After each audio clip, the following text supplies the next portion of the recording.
একটি ছোট বীজকে একদিন মাটির গভীরে পুঁতে ফেলা হলো। চারপাশ অন্ধকার, ঠান্ডা আর ভারী মাটির চাপ। বীজটা ভাবল, সব শেষ, আমার জীবন এখানেই থেমে গেল। দিন যেতে থাকলো, সে কাঁদলো, ভয় পেল, কিন্তু একসময় বুঝল, আমি যতক্ষণ বেঁচে আছি ততক্ষণ চেষ্টা থামাতে পারি না।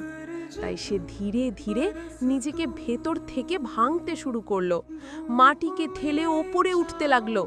এবং একদিন ঠিক যখন সে ভাবছিল আর পারবে না, তখনই সূর্যের আলো তার গায়ে পড়ল। একটি ছোট বীজ তখন একটি সবল গাছে পরিণত হলো।